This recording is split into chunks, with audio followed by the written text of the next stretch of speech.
என்னுடைய ஆட்சியில் ஒரு தவறும் நடக்கக்கூடாது, நடந்தால் உடனே சொல்லுங்க, நான் உடனே நீக்கிறேன் அப்படின்னு சொன்னாரு. அப்படியா நடக்குது?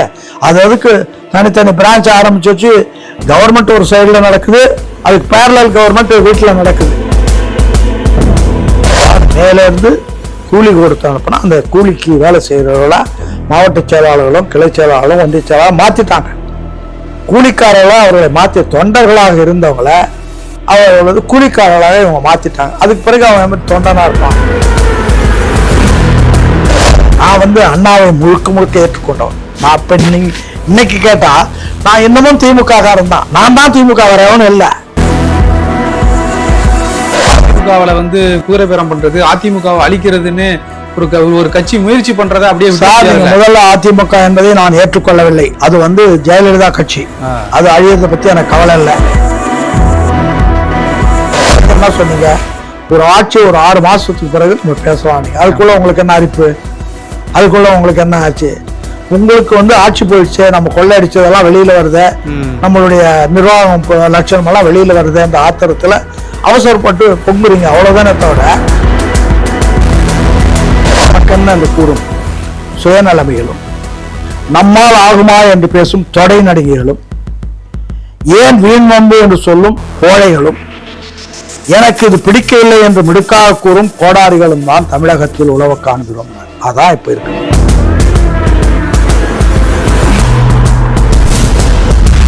வணக்கம். அதிமுக என்னும் பெரும் ஆலமரத்தை உருவாக்கியவர் முன்னாள் சட்டமன்ற உறுப்பினர் ஐயா சவுந்தரராஜன் அவர்கள். வணக்கம் ஐயா. வணக்கம். வணக்கம். நல்லா இருக்கீங்களா? நல்லா இருக்கேன். அந்த கேடர்ஸ் இன்னும் அதிமுகவில் இருக்க தானே செய்யறாங்க. அன்னைக்கு கூட ஒரு ஆள் அதிமுகவை பிரிக்க பாக்குறாங்க, அதிமுகவை உடைக்கிறாங்க அப்படின்னு அதிமுக தான் இல்லைன்ட்டு நான் முதல்ல சொல்லிட்டேன். அது அதிமுகவே அல்ல, எம்ஜிஆரோட முடிஞ்சு போச்சு. அதுக்கு பிறகு இவங்க ஜெயலலிதாவை என்னைக்கு தூக்கி வச்சாங்களோ அது அதிமுக அல்ல. நீங்க அதிமுக உடைக்கிறாங்கன்னா ஜெயலலிதா திமுக உடைக்கிறாங்கன்னு வேணா சொல்லிட்டு போங்க. அது அப்புறம் நீங்க பண்ண தப்பு தாண்டா. அப்ப 1000 ஏக்கர் இதுல எல்லாம் வாங்கினீங்களா? அது இந்த கொடநாடு எஸ்டேட்டு, கொடநாடு கொலை வழக்கு, அது இதெல்லாம் எங்க போறது? அதனால அது மக்கள் மத்தியிலையும் இல்லைன்றீங்களா சார்? மக்கள் மத்தியில ஒரு மாயை. மக்களுக்கு எல்லா மக்களுக்கும் நம்ம சொன்னாதான் சார் தெரியும், பல பேருக்கு தெரியாது.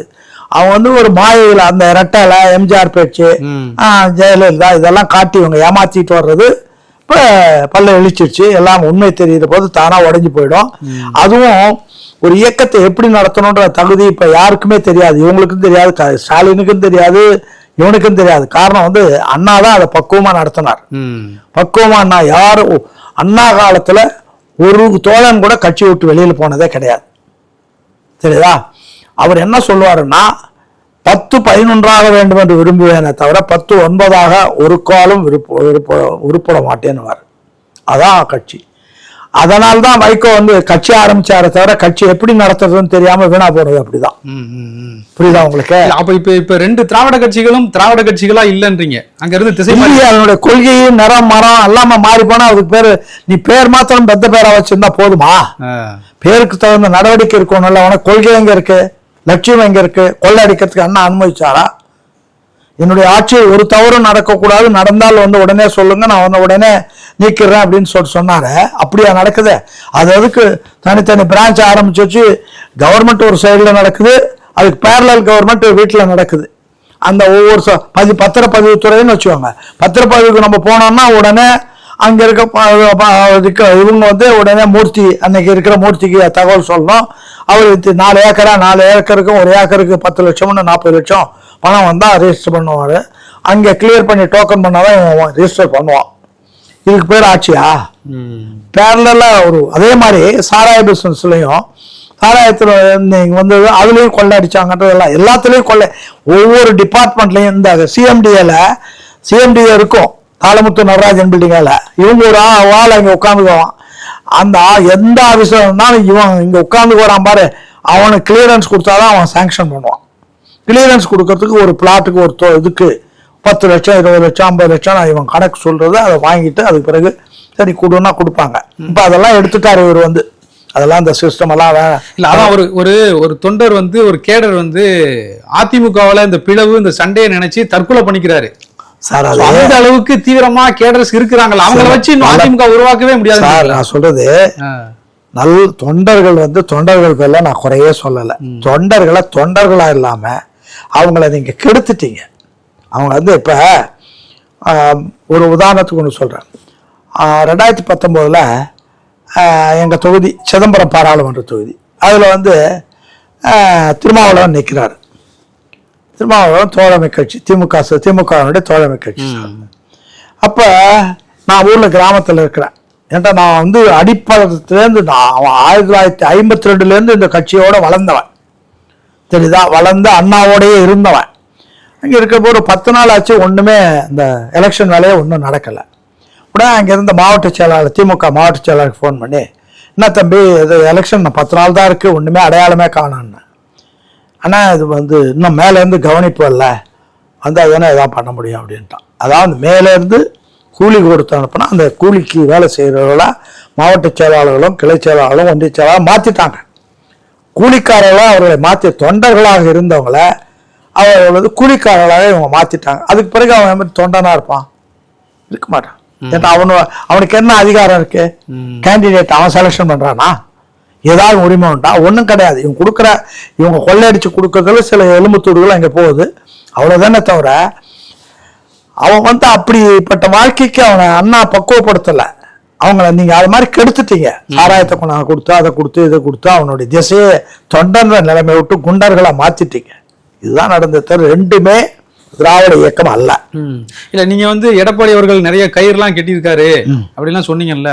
எம்ஜிஆர் அவர்கள் ஜெயிச்ச உடனே கர்நாடகா கோயிலுக்கு போய் தங்க காசு எல்லாம் கொடுத்தாரு. அப்ப நான் கேட்டேன், நான் நேராவே கேட்டேன். கேட்டேன், என்னது புதுசா இருக்க, நீங்க எப்படி போனீங்க வந்தீங்கன்னு.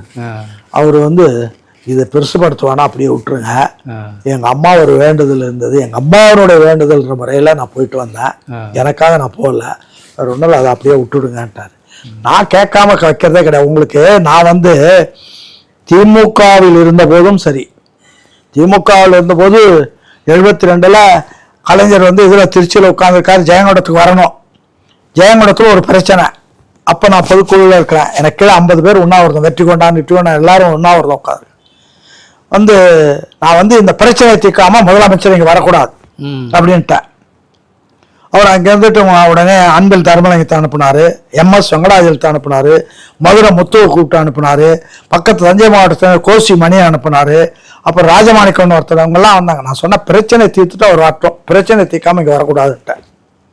ஏன் அண்ணா என்ன சொல்லியிருக்காருன்னா, ஒரு இயக்கத்தை என்னை உருவாக்கி ஆட்சி பீடத்தில் அமர வைத்து விட்டு அதோடு பணி நிறைவடைந்து விட்டதாக கருதாதே, கூர்ந்து கவனித்துக் கொண்டிரு, தவறு நேர்ந்தால் சுட்டிக்காட்டு, மேலும் தவறு நடந்தால் தட்டிக்கேள், மேலும் தவறு நடந்தால் அதை அழிப்பதற்கு போராடுன்றார். நீ உருவாக்கின இயக்கத்தை அழிச்சிடுன்றார். இது அண்ணா அந்த குடியாட்சி கோமான்னு ஒரு புத்தகமே எழுதியிருக்காரு, அதில் அவர் சொல்லியிருக்கிற கருத்து. நான் அண்ணாவை முழுக்க முழுக்க ஏற்றுக்கொண்டவன். நான் அப்ப இன்னைக்கு கேட்டா நான் இன்னமும் திமுக காரன் தான். நான் தான் திமுக வரவன் இல்லை, கொள்கையோட. அதான் ஒரு கட்சிக்கு ஒரு ஒரு கொள்கைக்காக தான் ஒரு கட்சி, கட்சிக்காக தான் ஒரு அமைப்பு, அமைப்புக்கு தான் நிர்வாகிகள், தலைவர், இளைவர், மற்றதெல்லாம். கொள்கை இல்லைன்னா ஒண்ணுமே இல்லை. அந்த கொள்கையோட இருக்கிற நான் தான் கொள்கையோட இருக்கிறேன்.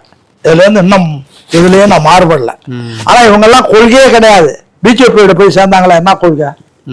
காங்கிரஸோட சேர்ந்தாங்களா என்ன கொள்கை? ஆரம்பத்துல ராபின்சன் பூங்கால அண்ணா என்ன சொன்னாரு, இது திமுகவும் திகாவும் இரட்டை குழல் துப்பாக்கி. திகா கொள்கை தான் நம்மளுது. திகா கொள்கை என்ன? ஜாதி ஒழியனும், மதம் ஒழியனும், கடவுள் ஒழியனும், காந்தி ஒழியனும், காங்கிரஸ் ஒழியனும், இந்த 5 கொள்கைகள் இதுதான் நம்மளுது. இதை அடிப்படையாக வச்சுதான் கட்சி நடத்தணும். அவர் இருக்கிற வரைக்கும் அதே கொள்கையில இருந்து காங்கிரஸ் ஒழியணும், காங்கிரஸ் ஒழிச்சிட்டு அவர் போயிட்டாரு. அவர் செத்தாரு, காங்கிரஸ் நீ சேர்த்துக்கிட்டே, அப்புறம் எப்படி நீ கட்சிக்கார? ஏமாற்று வேலைகள் தான், தவிடுத்த வேலைகள் தான் நடந்தது தவிர இது இயக்கமே கிடையாது. அதனால அவங்கள பத்தி நம்ம பிரச்சனை கிடையாது. அது அப்படிதான் அழிந்து போவோமே தவிர நீ ஊழல் புழுத்து போன இயக்கம் எப்படி இருக்க முடியும்? இருக்க முடியாது. இருக்கிற நிலைமை என்னன்னா, நம்பிக்கை இல்லாத மக்கள், உண்மை பேசாத தலைவர்கள், ஒழுக்கமில்லாத கட்சிகள் ஒரு நாட்டை எப்படி தூக்கி நிறுத்த முடியும்? இது அண்ணா. எப்படி? நம்பிக்கை இல்லாத மக்கள், வச்சுங்களா, நம்பிக்கை இல்லாத மக்கள், உண்மை பேசாத தலைவர்கள், ஒழுக்கமில்லாத கட்சிகள் ஒரு நாட்டை எப்படி தூக்கி நிறுத்த முடியும்? இது அண்ணா. அதோடு மட்டுமல்ல, அவர் என்ன சொல்றாருன்னா, ஒரு இடத்துல நிறைய சொல்லியிருக்காரு, சொன்னதுல ஒரு இடத்து மாத்திரம் சொல்றேன். இதையெல்லாம் நீங்க எதிர்த்து வரணும் அப்படின்றாரு. எதிர்த்து வர்றதுக்கு முடியலன்னா அவங்கள பார்த்து கிண்டலா பேசுறாரு. நான் வந்து நமக்கென்ன என்று கூறும், நமக்கென்ன, ஒரு கட்சி தப்பு நடக்குதுன்னா அதை பார்த்துட்டு நமக்கென்ன என்று கூறும் சுயநலமிகளும், நம்மால் ஆகுமா என்று பேசும் தொடை நடிகைகளும், ஏன் வீண் வம்பு என்று சொல்லும் கோழைகளும், எனக்கு இது பிடிக்கவில்லை என்று மிடுக்காக கூறும் கோடாரிகளும் தான் தமிழகத்தில் உழவ காண்கிறோம். அதான் இப்ப இருக்குது. புரியுதா? யாரும் வந்து எழுத்து கேட்கறது இல்லை. தலைமையை கண்டிச்சு. இப்ப திமுக பொதுக்குழுன்றது 3 நாள் நடக்கும். 130 பேர் இருப்போம். 9 மணிக்கு காலையில் ஆரம்பிச்சு சாயங்காலம் 7 மணி வரைக்கும். இந்த 130 பேரும் 3 நாள் நடக்கும்னா எல்லா தலைவர்களும் பயந்துகிட்டு இருப்பாங்க. தொண்டனை பார்த்து தலைமை அச்சப்பட வேண்டும். ஏன்னா அவன் தான் உழைப்பாளி, அவன் தான் உயிர் நாடி, அவன் தான் அந்த இயக்கத்தினுடைய வேர்கள். அவன் இல்லாம நீ இல்லை. அவனை பார்த்து நீ பதில் சொல்றதுக்கு தயாரா இருக்கணும். ஏன்னா அவன் காலமெல்லாம் உழைச்சிட்டு இருக்கான். அவனுக்கு நீ பதில் சொல்லாம அவனை வச்சுட்டு ஏமாத்திட்டு இருக்க கூடாது அப்படின்றது தானே அண்ணாவினுடைய கொள்கை.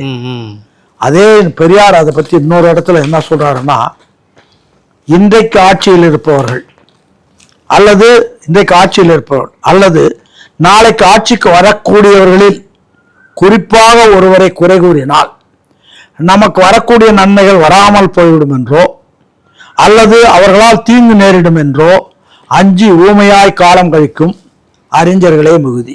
கிண்டலா சொல்றார் அறிஞர்களே. அடுத்து, ஏற்கனவே ஆட்சியாளர்களால் நன்மை பெற்று விட்டதனால் நன்றி கடனாக ஆட்சியாளர்கள் என்ன செய்தாலும் கண்களை மூடிக்கொள்ளும் கபோதிகளும் உண்டு. அதுக்குதான் அவனால ஒரு பலன் பெற்றுட்டோன்னு சொல்லிட்டு அவன் என்ன தப்பு பண்ணாலும் கண்ண மூடிக்கிற கபோதிகளும் உண்டு. இதை சொல்லிட்டு, ஆனால் எதையும் எதிர்பார்க்காமல் எதற்கும் அஞ்சாமல் மொழிக்கும் இனத்துக்கும் நாட்டுக்கும் கேடு சூழ்பவர்கள் யாராக இருந்தாலும் பூசி மழுகாமல் தயவுதாட்சண்யம் பாராமல் வெளிப்படையாக பெயர் சொல்லி இடித்துரைக்கும் வியக்கத்தக்க துணிச்சல் கொண்ட பேராண்மை வேண்டும். இது பெரியார். இல்ல இப்ப அதுக்காக நம்ம அதிமுகவை அப்படியே அதிமுகவில் வந்து குதிரை பேரம் பண்றது, அதிமுகவை அழிக்கிறதுன்னு ஒரு கட்சி முயற்சி பண்றதை அப்படியே முதல்ல அதிமுக என்பதை நான் ஏற்றுக்கொள்ளவில்லை. அது வந்து ஜெயலலிதா கட்சி. அது அழியறதை பத்தி எனக்கு கவலை இல்லை. காரணம் வந்து அந்த அம்மாவே இருக்கும்போது அதுக்கு அழிவுக்கு எல்லா ஊழலும் எல்லா லஞ்சம் எல்லாமும் பண்ணி ஆரம்பிச்சுட்டா எவ்வளவு நாள் தாங்கும்? ஒரு தவறுகள் எவ்வளவு நாளைக்கு தாங்கும்? தாங்காது. எவ்வளவு ஒரு எண்டுக்கு வந்துடுது. அதேதான் திமுக. இல்லைன்னா அவரு முதல்ல அண்ணா சொன்னாருன்னு ஒண்ணு சொன்னல நான், அந்த தொண்டர்கள் வந்து இருக்கிற வரைக்கும் தான் அது கட்சி வச்சிருக்க முடியும். அது இல்லைன்னா கட்சி வீணா போயிடும். அவ்வளவுதான். அதுதானே உண்மை. அதனால இது ரெண்டுமே, இது திமுகவும் அல்ல, அது அண்ணா திமுகவும் அல்ல. இவங்க எல்லாம் போய் டிவிகேல சேரத பத்தி என்ன நினைக்கிறீங்க? அது வந்து நான் வந்து என்ன நினைக்கிறேன்னா, இந்த விளைந்த காட்டு குருவிகள்னு உண்டு. அதான் காட்டுல விளைஞ்சிச்சுன்னா குருவிகள் வந்து சேர்ந்துடும். இவங்க நினைச்சுக்கிட்டு அங்க போறாங்க. ஆனா விஜய வந்து அவ்வளவு எளிதா நீங்க எடுத்துக்க முடியாது. விஜய் மிகப்பெரிய அறிவாளி. இவங்களெல்லாம் கொண்டாந்து எதிர்முகாமில் இருந்தா வம்பு பண்ணிக்கிட்டே இருப்பாங்க. எல்லாம் உள்ள கொண்டாந்து அடைச்சு ஒரு ஊண்டுல அடைச்சு வச்சுட்டோம்னா வேடும் கம்மன்னு கிடக்கும். அவரு ஒழுங்கா நடத்துறதுக்கு அது ரொம்ப தொந்தரவு சொல்ல இல்லாம நடத்துறதுக்கு இது வசதியா இருக்குன்னு தான் அவர் ஆனந்த் மூலியமா எல்லாத்தையும் சேர்த்துவாங்க. சேர்த்து ஒரு இடத்துல அடைச்சு போட்டுருங்க. இந்த அடிமாடுகளை அடைக்கிற மாதிரி அடைச்சு வச்சிருவாங்களே தவிர இவங்களுக்கு ஒன்றும் கொடுக்க போறது இல்லை. இதுதான் உண்மை. இவரோட அதிகாரத்துக்கு எதுவும் பாதிப்பு வந்துடக்கூடாது. அதனாலதான் அவன் தூக்கி அங்க போட்டா அப்ப அவன் பேச முடியாதுல்ல. இங்க எதிரில் இருக்கிற வரைக்கும் பேசலாம். உள்ள தூக்கி போட்டா அது அந்த வேலை நடக்குதுன்னு தான் நான் நினைக்கிறேன். ஏன்டா நான் வந்து முதல்ல இருந்து நான் சொல்லிட்டு வர்றது வந்து இந்த தடவை விஜய் தான் முதலமைச்சர், இதுல யாரும் மறுக்க முடியாது. ஒரு 150 சீட்டுக்கு மேல வருவார் அப்படின்னு எப்ப சொல்றேன்? ஒரு வருஷத்துக்கு முன்னாடியே சொன்னேன். அதே மாதிரி வந்து அந்த கரூர் நிகழ்ச்சியும் போது நான் கடுமையா சொன்னேன், இது வந்து விஜயனுடைய தவறே கிடையாது. இதுல ஆட்சி தான் இதுக்கு பொறுப்பு, காவல்துறை தான் பொறுப்பே இருக்கணும், அவங்க தான் இதுக்கு கடமைப்பட்டிருக்காங்க அப்படின்னு அதுவும் சொன்னேன். ஏற்கனவே ஒரு 50-60 பேட்டி கொடுத்துருக்கேன். எல்லாத்துலயும் விஜய் தான் பல நெருக்கடி சொன்ன. ஒரு அது இதெல்லாம் கொடுத்து இது பண்ணி வச்சிருக்காரு, மக்களை ஈர்த்து வச்சிருக்காரு. என்ன கொடுத்தாலும் லஞ்சத்திலேருந்து கொடுக்குறாங்கன்னு மக்களுக்கு தெரியும். அதனால மக்கள் வந்து ஏமாற மாட்டாங்க. தவிர தெளிவா இருக்கிறாங்க. மக்களே உருவாக்க போறாங்க. விஜய் உருவாக்குனாலும் பேசினாலும் பேசாட்டியும் கூட்டம் நடத்தினாலும் நடத்தாட்டியும் மக்கள் போய் அவரை ஓட்டு போட்டு அவரை கொண்டு வர போறாங்க. அவர் தான் என் முதலமைச்சர்னு எல்லா பேட்டியிலையும் இடைவிடாத சொல்லியிருக்க. ஒரு 60 பேட்டி கொடுத்துருக்கேன். புரியுதா உங்களுக்கு? இதுதான் உண்மை. ஒழுங்கா உட்கார்ந்து கணக்கு போட்டீங்கன்னா நாடு எப்படி இருக்குன்னு உங்களுக்கு கணக்கு, நம்ம ஆசையை வச்சுக்கிட்டு கணக்கு போடக்கூடாது. சரி, இந்த 30 நாள் விஜயனுடைய ஆட்சி எப்படி இருக்கு? ஆட்சி ஒன்றொன்னா சார், ஆட்சி வந்தது ஒரு பெரிய கடல். அதுல வந்து நீங்க உங்களால் உருவாக்கப்பட்ட பெரிய பெரிய முதலைகள் இவங்கெல்லாம் அதுல உள்ள இருக்கிறாங்க. உங்களால் உருக்கப்பட்ட அதிகாரிகள், புலி, சிங்கமா முதலைகளா அங்க இருக்கிறாங்க.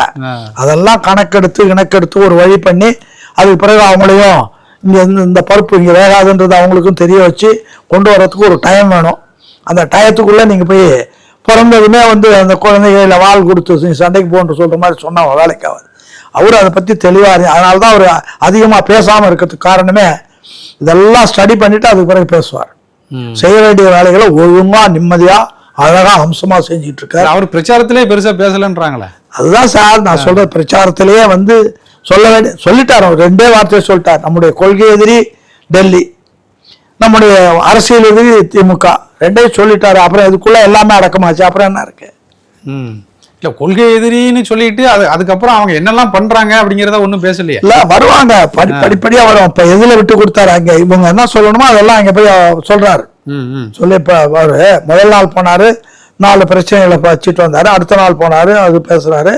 அவர் பேசுறத எல்லாரும் கவனிக்கிறாங்க. இல்ல, டெல்லி போயிட்டு தமிழ்நாடு வந்து இரட்டை இலக்கத்துல முன்னேறி இருக்கு, பெண்கள் பாதுகாப்புல நல்லா இருக்கு, பெண்களுடைய கல்வி அறிவிலையும் எக்கனாமிக்லயும் நல்லா இருக்கு அப்படின்னு திமுக ஆட்சி 5 வருஷமா என்ன பண்ணாங்களோ அதைத்தானே போய் சொல்லிட்டு வந்திருக்காரு. சார், இருக்கிறத சொல்றதுல அப்புறம் இருக்கிறது இல்ல. பொண்ணை போய் பொண்ணு இல்லை இது ஆணுன்னா சொல்ல முடியும்.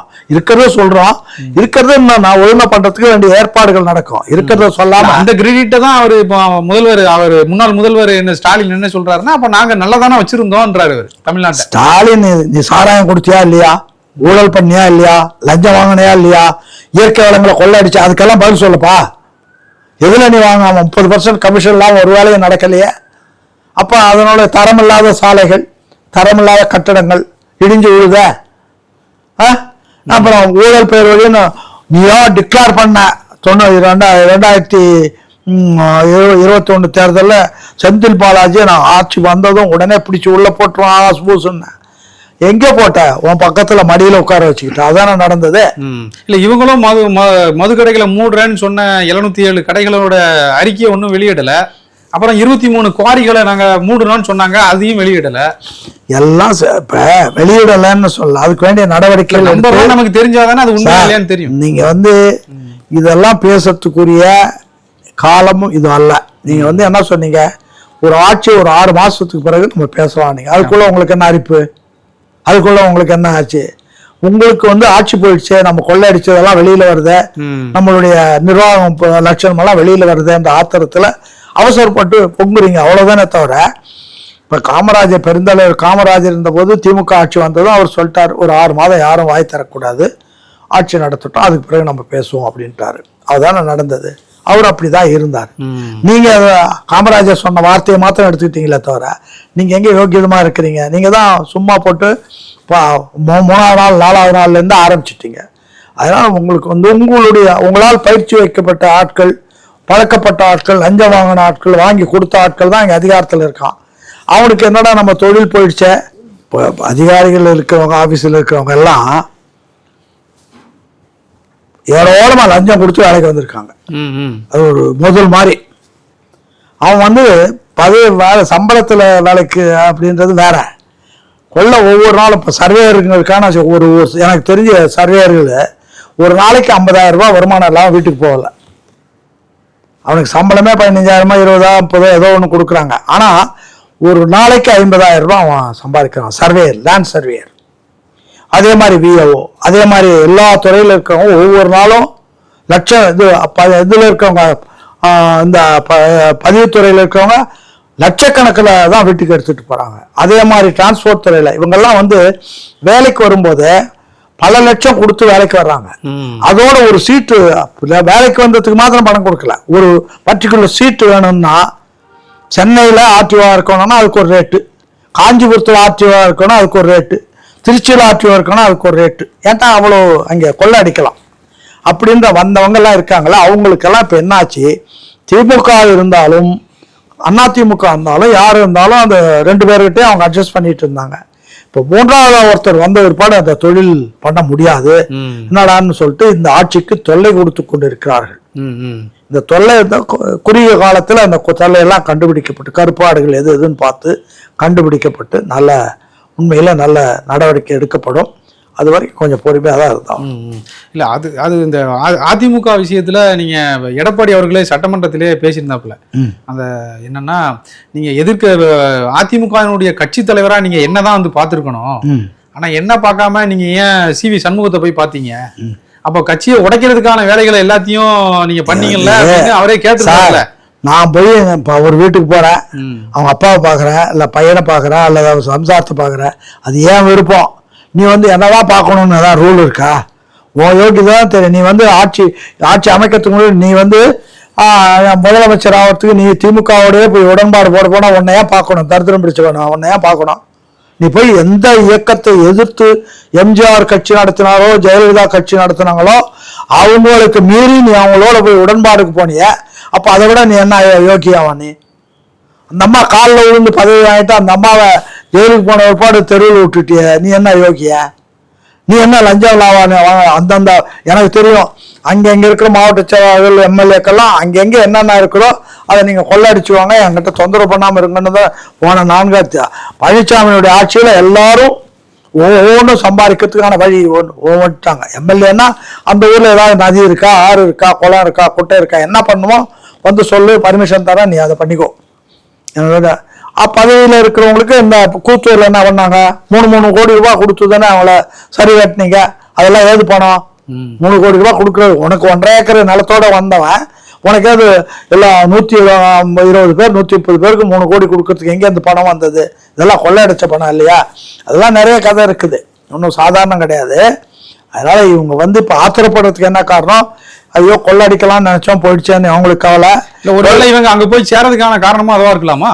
ஆமா, போனா சரி. 2 விஷயம் இருக்கு. ஒண்ணு, தங்களை காப்பாற்றிக் கொள்வதற்காக ஒரு ஆளுங்கட்சியோட போறது, அல்லது முடிஞ்சா அவங்க கொள்ளடிக்கிறது, பதவி வாங்குறதுன்னு போறாங்க.